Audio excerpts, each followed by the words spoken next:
బెంగళూరు బెంగళూరు దిగిన వాళ్ళు దిగండి. అమ్మా బెంగళూరు ఏమండి మీరు దిగాలన్నారు కదా, ఎక్కడ అండి? దిగండి దిగండి దిగండి.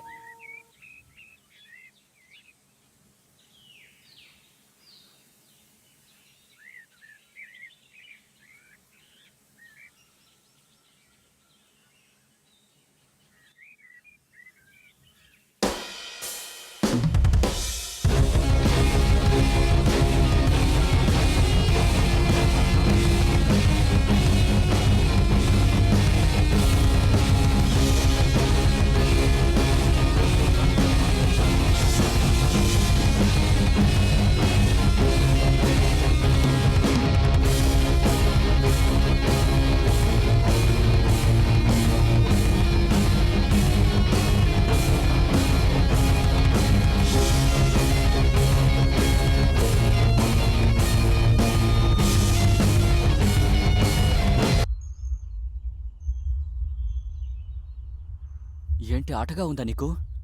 ఎవరినడిగి ఇల్లు అన్నీ వదిలేసి ఇంత దూరం వచ్చావు? నేను 1000 సార్లు చెప్పాను, ఈ ప్రేమ వంకాయ ఇదంతా నాకు సెట్ అవ్వదని. ఈ విషయం మీ నాన్నగారికి తెలిసిందంటే నన్ను వదిలిపెడతారనుకుంటున్నావా? ఇలా చూడు. ఇక చాలు. ఎట్నుంచొచ్చావో మర్యాదగా తిరిగి అటే వెళ్ళిపో, లేదంటే నేనే మీ నాన్నగారిని ఇక్కడికి రప్పిస్తాను. Hello, excuse me. నువ్వేం మాట్లాడుతున్నావు? నీతో ఎవరు చెప్పారు నేను నా ఇంటిని వదిలేసి నిన్ను వెతుక్కుంటూ నీకోసం ఇక్కడికొచ్చానని?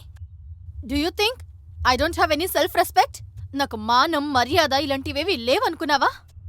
అవును, కొన్నిసార్లు నీ విషయంలో నాకు కొన్ని విషయాలు నచ్చాయి, అందుకే నేను నీకు ప్రపోజ్ చేశాను.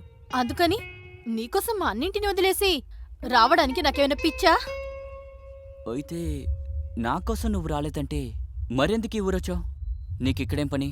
Look, I'm a MSc agriculturalist and now I'm doing PhD in Rural and Agricultural Development. ఇంగ్లీష్లో వాణ్ణి బాగా తిడుతోందిరా. అలా అంటే ఈ వ్యవసాయం గురించి దాని ఎదుగుదల గురించి మాస్టర్స్ చేస్తున్నాను.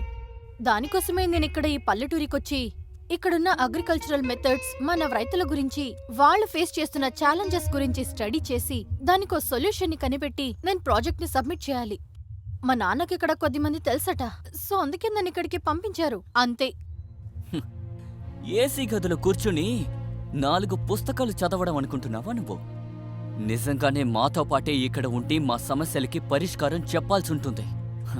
ఇక్కడ ఉండే కష్టం నీకేం అర్థమవుతుంది? నా కళ్ళ ముందే నా ఫ్రెండ్ తండ్రి అప్పు తీసుకుని తీర్చలేక ఊరేసుకుని చనిపోయారు. ఆయన కొరివి మంటలు కూడా ఇంకా ఆరలేదు. అది ఆరదు. సంవత్సరం మొత్తం కష్టపడి పనిచేసిన వర్షాలు లేక, పంట లేక ఆ పంటకి మంచి డబ్బు దొరక్క ఇలాంటి ఏదో ఒక కారణం చేత మన రైతులకి అన్యాయం జరుగుతోంది. అది తెలుసా నీకు? ఎక్కడి నుంచో వచ్చి అది చేస్తాను ఇది చేస్తానని ఇక్కడికొచ్చేసి మీ స్వార్థం కోసం రైతుల్ని అవమానిస్తారా? Just shut up. నీ గురించి ఏమనుకుంటున్నావు? నోరుంది కదా అని నోటికొచ్చినట్టు మాట్లాడకు.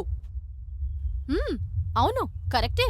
మేమేదో తెలిసి తెలియని నాలెడ్జ్తో అన్ని సమస్యలు సాల్వ్ చేస్తామని అది ఇది అని మాట్లాడుతుంటాం.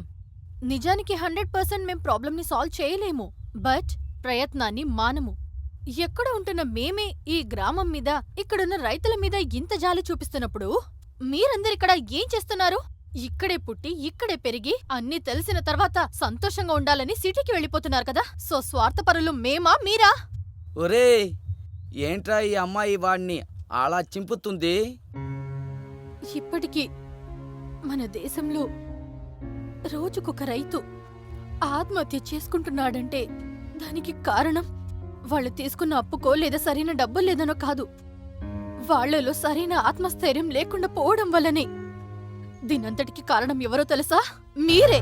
మీలాంటి వాళ్ళు గ్రామాన్ని వదిలేసి సిటీకి వెళ్లి కూలి పనులు చేయడం మానేసి ఈ గ్రామంలోని ఉంటూ మీ పేరెంట్స్ కి మీరు సహాయం చేస్తూ వ్యవసాయాన్ని మీరు అభివృద్ధి చేసుంటే ఏ ఒక్క రైతుకు కూడా ఇలాంటి పరిస్థితి వచ్చుండేది కాదు. కానీ అదంతా ఎలా సాధ్యం? మీకు చదువు లేకపోయినా పర్లేదు, వాట్సాప్, ఫేస్బుక్, ఇంటర్నెట్ అని అన్ని విషయాలను అప్గ్రేడ్ అయిన మీకు రైతులకు అవసరమైన టెక్నాలజీ గురించి కాస్త అప్గ్రేడ్ అయినా చాలు. ఈ రోజు రైతుకి ఇలాంటి పరిస్థితి వచ్చేది కాదు. అయిపోయిందా? చెప్పాల్సినవి ఇంకా ఉన్నాయా? ఇక్కడ ఉంటూ చేయడానికి మా నాన్నగారికి పనేం లేదు. ఇక్కడ నేను ఊరికే ఉండాల్సిందే. చెప్పాను కదా, 4 పుస్తకాలు చదవడం కాదు పల్లెటూరు జీవితం. నీ ప్రాబ్లం నువ్వేదో ఒకటి చేసుకో. రేపు ఉదయం మేము సిటీకి వెళ్ళిపోతాం. ఇకపై నువ్వైనా కానీ ఈ పల్లెటూరైనా కానీ ఏదో ఒకటి చేసుకోండి. ప్రసన్న, నేను చెప్పేది కాస్త అర్థం చేసుకో. నేను అనుకున్నది నేను సాధించాలంటే మీ అందరి సపోర్ట్ నాకు కావాలి. సో ప్లీజ్ ఈ 1 year నాతో ఉండు ప్రసన్న, ప్లీజ్. ప్రసన్న, ఆగు ప్రసన్న, ప్లీజ్ ఆగు. మీకే చెప్తున్నాను, ఈరోజు మీ ఫ్రెండ్ నాన్న చనిపోయారు. రేపు మీ వాళ్ళంతా ఊరేసుకుంటారు. అంతదాకా మీకు బుద్ధే రాదా?